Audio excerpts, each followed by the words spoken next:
Rings is the third installment to the Rings franchise, because apparently when that first movie made a lot of money and became really popular, they had to make 2 sequels to it because the lore totally needed to be expanded. The lore needed to go to so many places, and the tape needed to be watched by more people, and they had to investigate more about Samara's past, and more of this stuff had to be explored, because the mysteries in the first movie weren't good enough as they were left alone, apparently. And this movie is basically about how at some point in the modern times, way after the original Ring movie, and this movie is basically like, it's about these 2 college kids that were like a couple, and then the boy college kid from the 5th wave goes to college. There's been this tape going around that a lot of people have been seeing, that it kills you in 7 days, yada yada yada, and so the girl is getting sort of worried that he might have watched this tape, so she wants to go investigate what happened to him, because she hasn't been hearing from him in a while, which is very unusual.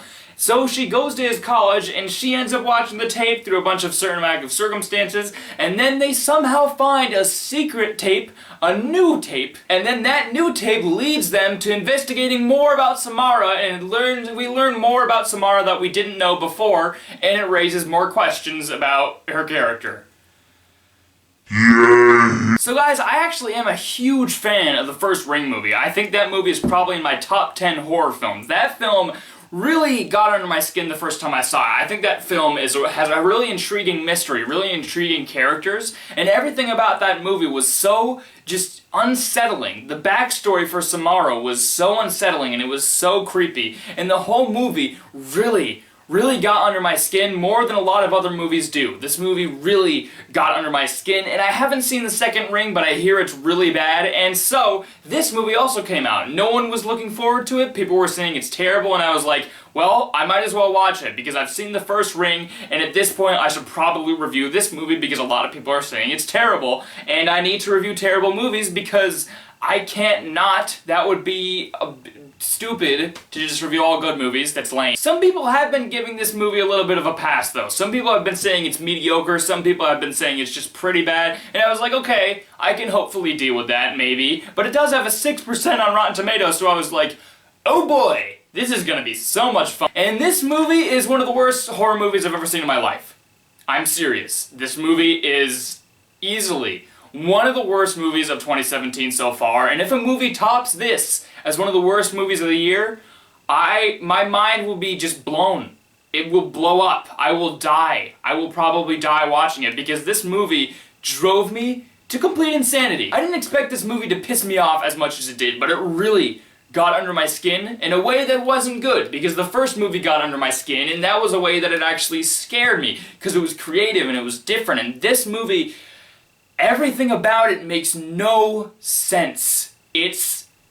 I can't even comprehend this movie. Let's start with the pros first, because there actually are a few little minute pro things in this movie that could have been good-ish. Definitely one of the competent things about Rings. The competent thing is that the actor for the college professor was competent. Did I like his character? No, I didn't care about his character at all. He was really boring. But the actor for him I thought was actually kind of competent in this movie. Apparently he's in Big Bang Theory and all that, and that's a thing. So, yay, that guy was competent. And the cinematography in this movie is competent. It's visually much better looking than The Bye Bye Man, because that was another horror movie that came out in 2017, which is just as atrocious as this movie, and that movie looked terrible. But at least this movie looks a little bit visually better. It's nothing great visually like the first movie was. Like, the first movie had great visuals, the cinematography was beautiful, and a lot of the imagery was really creepy. And in this movie, the cinematography is competent. It's passable. You can tell that this movie was made by a group of people that know how to film things, basically. And basically everything else about this movie is as atrocious as a horror movie could get. This movie literally was so much worse than I thought it would be. Let's start with the acting in this movie. The acting in this film is some of the worst acting I've seen in a movie this year. In any movie. Really. In any movie in general. The acting in this movie feels like something that would be in a school play. It's really sad. When I made a short film where I had my cousins in it, and they are better than the actors in this movie. I don't want to say they were great or anything, but they actually did a better job than they did, and they've had no training. I made something with better acting than this movie did. The main actress in this movie that's sort of the main character, she's sort of the Naomi Watts replacement from the first movie, and Naomi Watts was very interesting in the first movie. She was a curious character. She really sold a person that was scared, but also curious, and she was also a very smart character. She wasn't an idiot, she did smart decisions, and she was actually a really good character that was smart. This character, however, has nothing interesting about her. There's nothing interesting about her character at all. She's just a girl that's college age and she's dating a guy. That's all we know about this character. That's it. And sure, maybe some dumb people that don't care about filmmaking or characterization could say like, yeah, she's doing a good job. I mean, maybe if the performance was good, but there's nothing to the character, then maybe people could pass it. But no! Her performance was terrible in this movie. She was the worst part of this entire film. There's this one point where she's talking to her boyfriend and she's seeing things because she saw the ring tape and all that, and she sees like this bird on the road and she's like, hey, see, I told you there was a bird. Like, she literally says it like that, except probably even worse than what I just did. This girl should not be in movies ever again. I'm sure she's probably a nice girl. She's a kind person. She got a lot of money making this movie. And there are so many people that are probably like clamoring to be in the spot she is right now. Being a big budget Hollywood Ring movie, they probably so want to do that to be famous and be in theaters and be an actress. But instead we're stuck with this girl who can't act for crap. I know several people personally that aren't professional actors but can do a much better acting job than she could in this movie. It's unforgivable, really. Her boyfriend character, who was in The Fifth Wave, I already sort of bashed him earlier, he's bland. There's nothing to him. He's just a dude. That's all his character is. He's just a dude. And the acting for him is horrible. This is another guy that I feel like is gonna blow up. Like, he's gonna be an actor that's in tons of things, and he's gonna be like, oh, the girls like him because he's a teen and he's hot and all that. There's literally a scene in this movie where they take off his shirt for no reason. He's just like out on the road, just like with his shirt off, just because, oh, he's hot. We gotta have some sex appeal in a horror movie for those teenage girls that go to see Rings.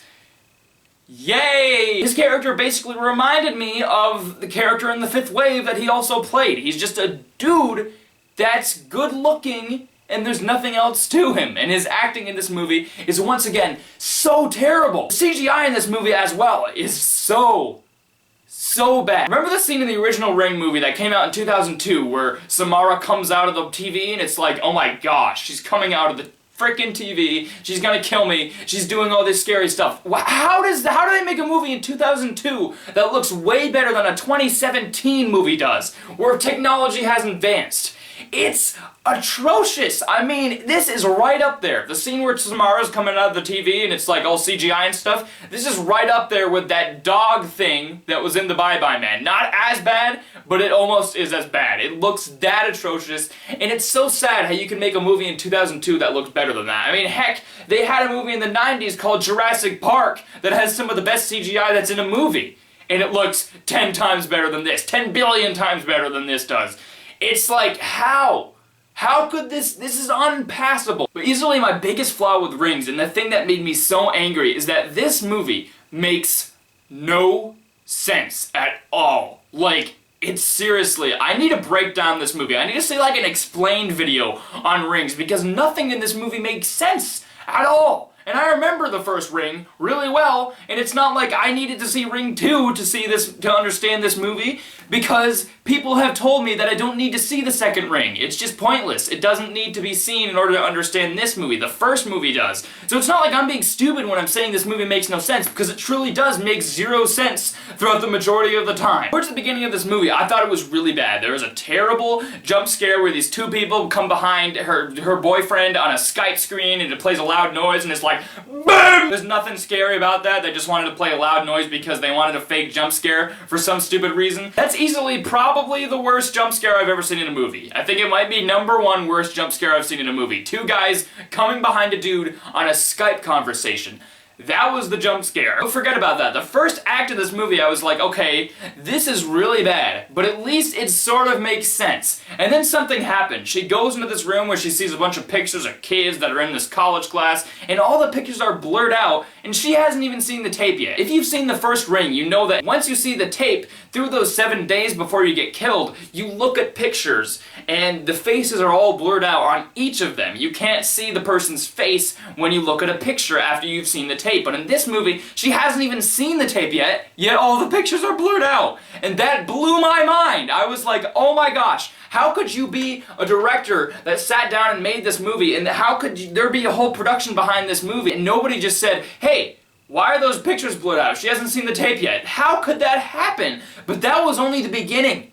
That was only the beginning of things that made no sense in this movie. This movie expands upon the lore of Samara's character. We learn more about Samara's character, but it raises more questions than answers because nothing in this movie makes any sense. They find a secret tape, and we have no idea what this secret tape is about, and they're like, oh hey, a secret tape. Whoa, that's a thing. And then they start just going and investigating more about Samara. It's like, where did this come from? Everything from that point on felt incredibly rushed. Everything in this movie was so fast and messy, and nothing made any sense. I'm serious. They were just investigating this girl for no reason. At least in the original Ring, it made sense. It was slow-paced, and Naomi Watts wanted to find more about this stuff, but in this movie, they give no indication of wanting to find out more. They just start going off and trying to find out more about Samara's character, just like the first movie, and it felt so rushed, and nothing made sense in this film. There's a part where, like, there's a Samara grave. And if you've seen the first movie, you know that Samara was thrown at the bottom of a well, and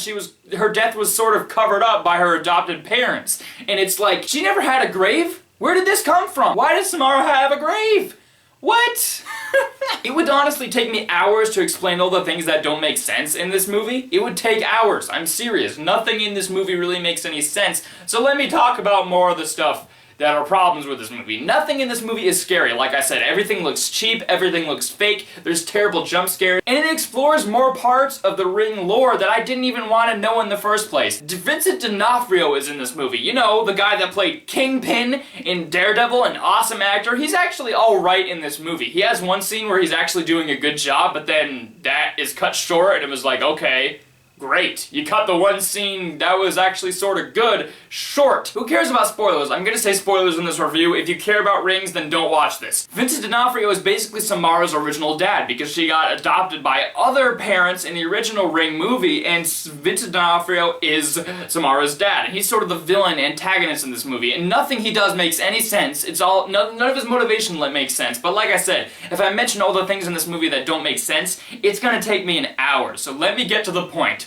This explores parts of the lore that I wasn't even curious about in the first place. It's like they have to explain everything about Samara. It's like, oh, we need to know who her original parents are. We need to know everything about this character. When in the first movie it was kind of cool, just left as a mystery. It was just like, Samara is just this creepy girl that does creepy things and she got killed and her adopted parents are creepy people. A lot of questions were left unanswered and this movie feels like it needs to answer those questions, and it's like, no! Stop it! You're raising more questions than answers in this movie. There's so many things that don't add up. There's so many things where it's like, wait, if this happened, then what about this thing and this and that? Why isn't this connected with that? Nothing adds up. This movie isn't scary. The acting is terrible. This movie is boring and slow, and nothing makes any sense. The Bye Bye Man is an atrocious movie, and I have no pros with that movie. That movie is atrocious in every single way.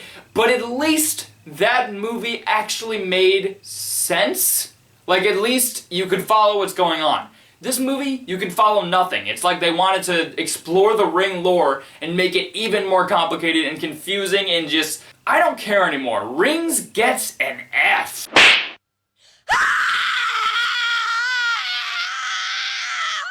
Easily one of the worst movies I've seen all year. Like, I've been waiting since The Bye Bye Man to see another movie that was just this atrocious, and this is it. This movie is so incredibly atrocious. I can't even believe it. Alright guys, if you like my review of Rings, be sure to like this video, be sure to subscribe, be sure to follow me on Twitter and Instagram. And thanks very much to Jackson Fulcher who helped me out with that little intro in the beginning with the Ring tape that we made. That was a lot of fun. And yeah, don't watch Rings. Don't. If you like the first movie, just watch that, and it doesn't need to be expanded at all. Don't do it. Okay, bye-bye now.